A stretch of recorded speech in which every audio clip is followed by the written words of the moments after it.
tension today, America's refusal to rein in China's aggressive expansionism may make a clash more likely. For over a decade now, China has been working stealthily to alter the territorial and maritime status quo in the Indo-Pacific, an effort that has increasingly stoked tensions with regional neighbors like Australia, India, Japan, Taiwan, and several Southeast Asian countries, as well as the United States.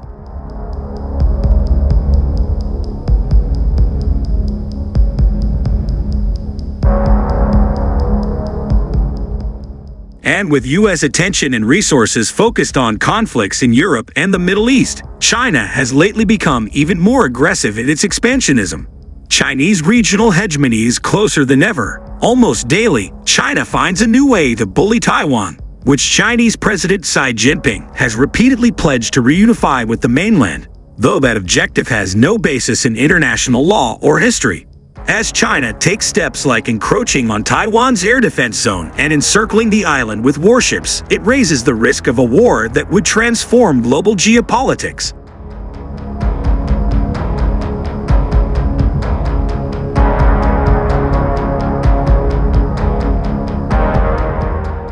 There are war clouds also gathering over the Himalayas, where a military standoff triggered by China's repeated furtive encroachments on India's borderlands has dragged on for nearly 4 years.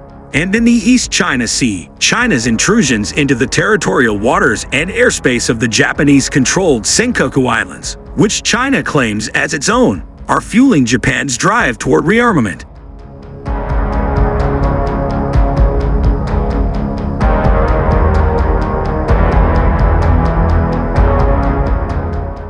But the biggest risks of escalation may well lie in the South China Sea, where China's aggressive efforts to entrench its dominance have regularly led to dangerous near confrontations, including with U.S. warships and aircraft.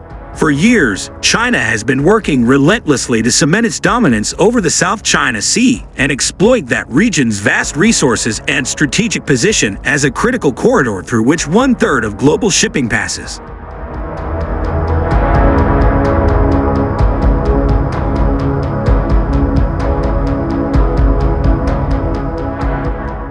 To this end, China has constructed artificial islands atop remote reefs and atolls and transformed them into forward military bases.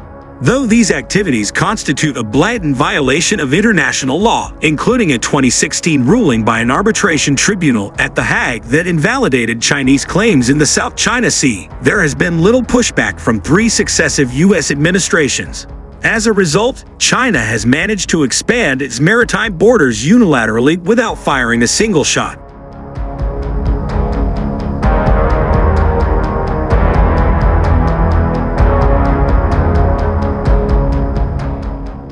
Now, China's Navy and Air Force routinely patrol its neighbors' exclusive economic zones, EEZ.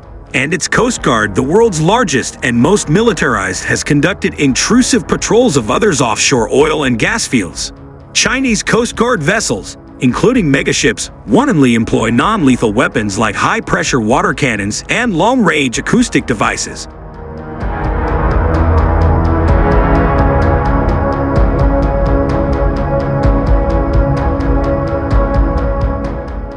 Moreover, China has been sending its Navy and Coast Guard to shadow, hound, and harass vessels belonging to the U.S., as well as to smaller neighbors, such as the Philippines and Vietnam, with territorial claims in the area.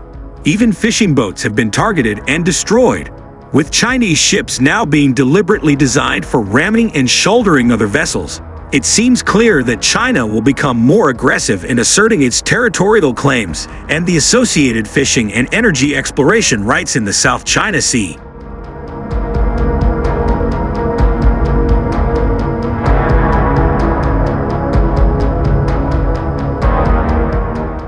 China's militarization of the South China Sea poses the greatest threat to the Philippines and Vietnam. But whereas Vietnam pursues an independent foreign policy, which its prime minister calls a historical imperative, the Philippines is a long-standing U.S. ally, with a mutual defense treaty in place since 1951.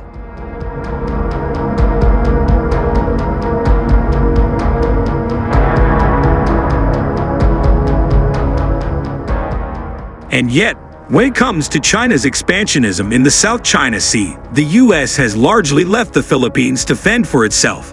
In 2012, when China occupied the Scarborough Shoal, a traditional Philippine fishing ground located within the country's EEZ, US President Barack Obama's administration stayed silent. Since then, China has steadily eroded the Philippines' control of other areas within its EEZ, but the US has offered its ally little beyond statements of support.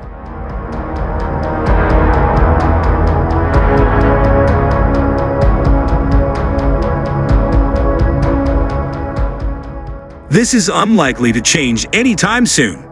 With the wars in Ukraine and Gaza stretching American military resources thin, a direct confrontation with China is the last thing the US needs. But refusing to stand up to China may well make a clash more likely and more destructive.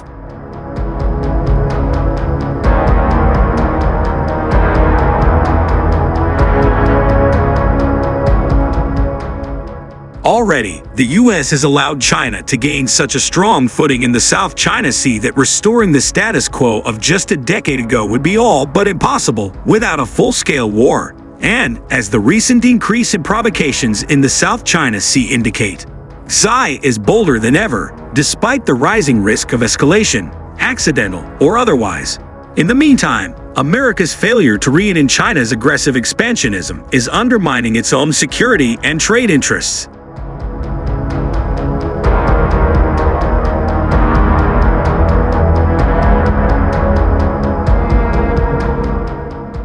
US President Joe Biden insists that the US wants competition with China, not conflict. But China wants strategic dominance beginning with the South China Sea, and it is willing to risk conflict to get it. The South China Sea has become a test of American resolve, which Xi is expecting Biden to fail.